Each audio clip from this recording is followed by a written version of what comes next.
Okay, so today I want to talk about some representation. Why does it matter to represent yourself? Well, a lot of times people don't really follow the news that much unless it's something that impacts them. Well, there's a lot that impacts us. Okay, by us I mean not even the LGBT community, transgender community. And this is for representation, not just for transgender people, but for your allies. If you're friends, if you know somebody, you're friends with somebody, you're an ally, you're a family member of someone who is transgender, you need to know some things, okay? Now, I'm going to give you some stats, and I'm going to put a couple of links down in the description box. But, okay, the 2025 Anti-Trans Bills Tracker website is going to be down below. You have to think about this. Yes, MAGA started back in 2016, but was really pushed starting 2020. Well, in 2022, there were 174 anti-trans bills that were proposed, that were considered. 26 of them passed. Okay, so 15% of them. You're thinking, oh, that's not a whole lot. But 174. The next year, it went from 174 to 615 bills. 87 passed. 2024, just last year, from 615 to 701 bills. Okay, 51 passed. Just this year alone. And we're not done with this year yet. But just this year alone, so far, 996 bills are still under consideration. 122 of them have already been passed by various state legislators. It's almost about 22 to 24 states, if not more. I think it's up to 28 states now have anti-transgender bills. Okay, with the most active states, congratulations, Texas, 139 bills passed. Okay, nationwide, we're talking about 95 bills that have passed. Main categories. Education with 273 bills that passed. Education, denying students their preferred name or pronouns. If a student comes out to a teacher they're supposed to trust, a teacher or a counselor in school that they're supposed to trust, that individual now, that school employee, has to forcibly out the child to their parents if they haven't told their parents already. And also they're banning basic gender identity education. Healthcare, 207 bills, outlawing care for minors and adults, which impacts insurance and access to care. Now, as I said in another video, there is the WPATH standard of care, the World Professional Association of Transgender Health. There is the WPATH standard of care, which is medically accepted across the planet, the World Professional Association of Transgender Health. And there are things that doctors have to follow with that. Now, to date, no matter what you hear in the news, there has never been anyone who is part of the LGBT community that has ever advocated for any type of medical procedure on a minor. No one has said anything. Your child cannot go to school as one sex and come home as another. That is not going to happen. Okay? According to WPATH, yes, if it's a minor, they need to have therapy for at least a year. Decisions have to be made with the parents' involvement, with the parents' approval, and then doctors get involved. And again, with parental approval. Nobody within the community has ever advocated for any type of procedures on a minor, no matter what you hear. Okay? So just get that out of your head. Next, obviously, a big one. Sports, 124 bills. Over a third of our states ban transgender athletes from participating. Now, if you're a parent or an aunt or an uncle or a grandparent, and you have like a 10 or 11-year-old in your family who is saying that they're transgender and they want to be on the soccer team or they want to play, a sport, they can't. Sorry, sit on the sideline. Why? Because of the biological reality of male and female. I don't want a man in the locker room with my child. Well, number one, men are not in the locker room with your child. Number two, look up history. If all of these people, they love Google or Siri, go on to Google and Siri, see how many lawsuits have been brought up against the coaches. Nothing transgender. Nothing transgender. Okay? So, you think about that. And on top of that, next one, the bathroom. Okay, I don't want a man in a dress in the bathroom with my child. Well, remember what I said about the difference between sex and gender, okay, and especially transgender individuals.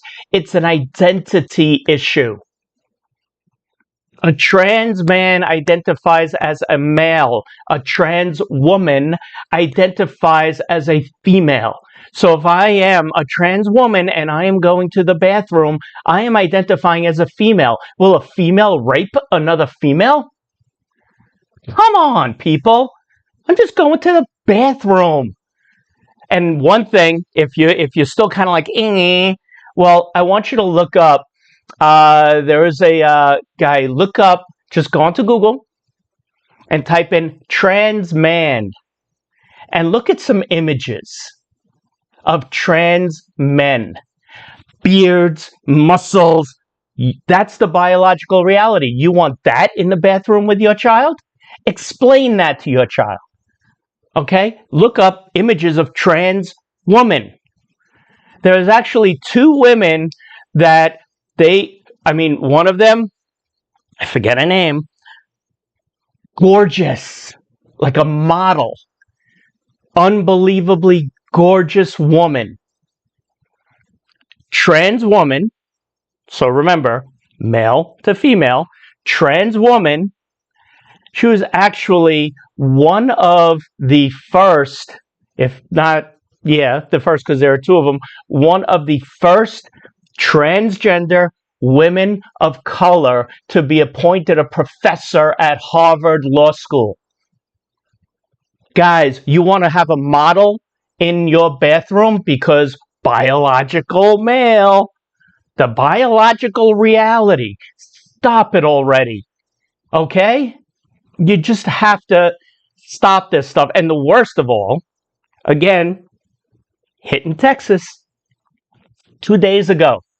September 23rd, 2 days ago, Governor Abbott signed into law an anti-transgender bill, barring transgender individuals from using public restrooms out of public restrooms in government buildings and schools, and also in prisons.